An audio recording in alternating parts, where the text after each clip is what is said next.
Olá a todas, olá a todos, eu sou o Renato Rovai, editor da revista Fórum, e este é o Fala Rovai, programa que vai ao ar todas segundas, quartas e sextas, às 19 horas. É um programa do canal da revista Fórum, www.revistaforum.com.br, é o nosso site, e o nosso YouTube é youtube.com/Fórum Revista. Lá você pode se inscrever, apertar o sininho e se tornar membro e membro.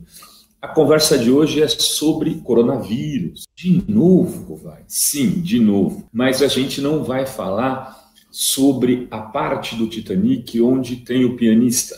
A gente vai falar sobre o porão do Titanic.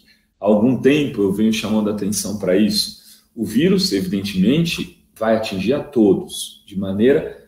Ele não vai selecionar, ele vai atingir por igual do ponto de vista técnico, mas não do ponto de vista prático. Já vou explicar por quê. Primeiro, ele atingiu aqueles cidadãos globalizados, aquelas pessoas que viajavam para o exterior. Então, na comitiva do nosso imperador Jair Bolsonaro, 22 pessoas foram infectadas com o vírus. Das 250, 22 só no entorno direto do presidente. Ou seja, 10% da população infectada hoje tem a ver com o Bolsonaro. Bolsonaro é relativamente culpado também por esta pandemia no Brasil, porque foi a Miami quando ela já tinha começado. Mas é mais culpado ainda porque não armou o Estado para dar as garantias mínimas àqueles que vão precisar para poder tocar a vida com o vírus. Assim, que garantias mínimas? Ah, mas por que o Lula não fez? Porque não tinha coronavírus, amigo. O que foi feito, e muita coisa foi feita, e foi demolida, a gente vai pagar um preço. Quer ver um exemplo? Que foi feito? Bolsa Família. O Bolsonaro cortou 153 mil Bolsas Famílias.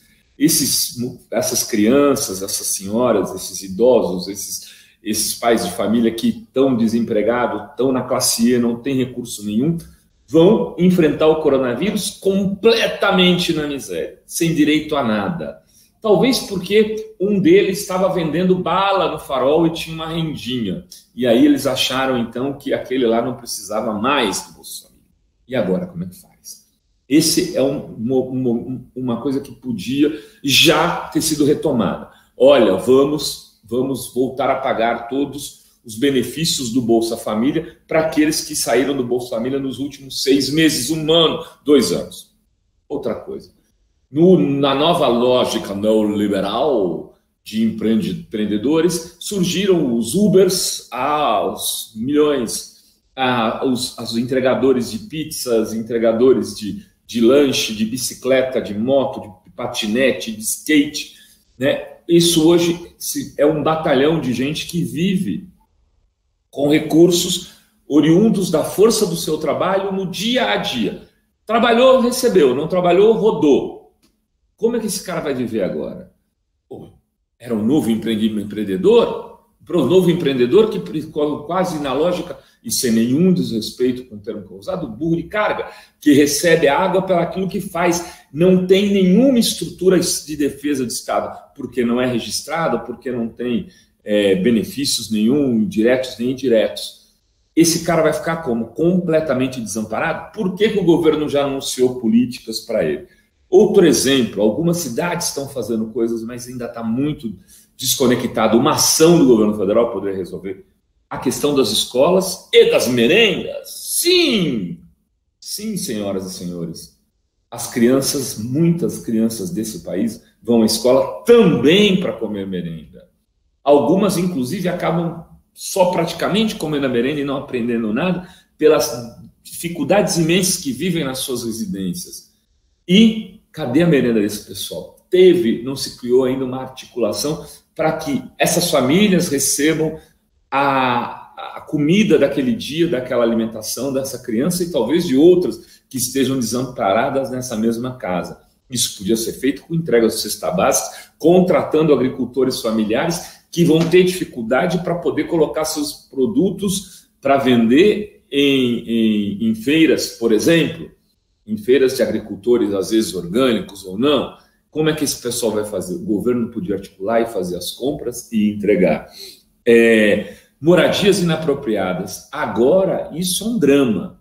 Imagine você morando numa favela, como tem muitas no Brasil afora, de palafita, sobre mangue. Imagine você tendo uma pessoa com coronavírus nessa residência. Como é que você vai isolar socialmente aquela pessoa, pai do céu?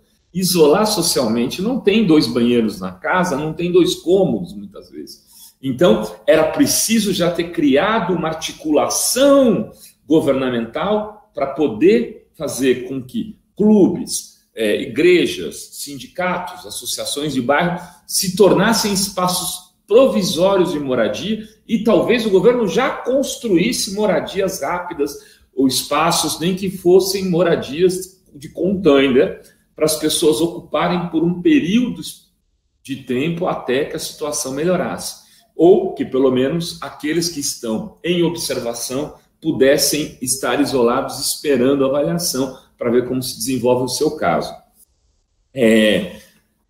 Cortiços. Uma boa parte da população brasileira vive em cortiços. São moradias onde assim, as famílias se amontoam, em geral em centros antigos, sem esgoto direito. Tal. O que se faz com essas famílias hoje? Também teria que se pensar em alguma coisa em relação a eles. Eu podia aqui continuar falando sem parar, por exemplo, asilos, idosos. Esses idosos que estão nos asilos, eles vão morrer todos de coronavírus?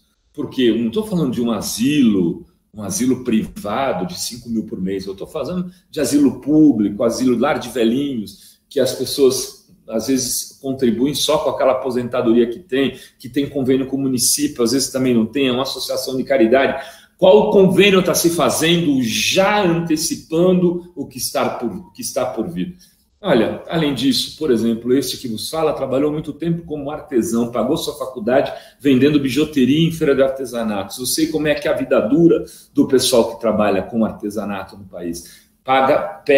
Vende a comida do almoço, da janta para comer o almoço. E aí? E agora? Não vai ter como eles trabalharem nas suas feirinhas, montarem as suas barraquinhas? E vai ter alguma ajuda para esse povo?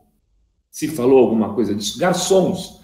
Uma outra profissão que, em boa parte, as pessoas que trabalham de garçons trabalham como freelancer, né? Um nome muito charmoso, mas que quer dizer como subemprego. Ele vai lá e recebe a diária. Como as nossas queridas diaristas, faxineiras e também as empregadas domésticas, muitas delas sem registro. Essas pessoas ficarão como? O Estado não está provendo nada. Então, o que eu queria pedir aqui desse Fala Rovai, para você, querido, que tem um pouco mais, que pode ajudar, pensar em como, da maneira direta, daquela forma que você puder. Por exemplo, não deixe de pagar a sua diarista. Ela não deve para sua casa agora, mas continue pagando. Não deixe de pagar o seu jardineiro. Você tem um garçom amigo, pergunte como está a situação da vida dele. Você frequenta um bar todos os dias, porque o dono do bar também está quebrado. Muitos bares são pequenos, não vão dar conta de aguentar, já estavam estrangulados. Tente descobrir como é que está a vida dessa pessoa, tente descobrir se você mora perto de um lugar que sabe que tem pessoas que provavelmente recebem Bolsa Família, como está a situação ali. Tente também criar uma rede de solidariedade. Eu sei que ela não substitui o Estado, e eu não acho que ela deve substituir o Estado, mas a gente já pode construir alguns laços humanistas que nos tirem dessa situação do coronavírus, num outro padrão, pelo menos, de sociedade. Ou para alguns que seja, para poucos que seja, mas isso já vai valer muito para os dias que virão. Era isso, queridas e queridos, que eu tinha para dizer hoje. Agradeço imensamente àqueles que me assistem aqui e seguimos. Na segunda-feira tem outro Fala Rovai. Beijos a todas, beijos a todos, até.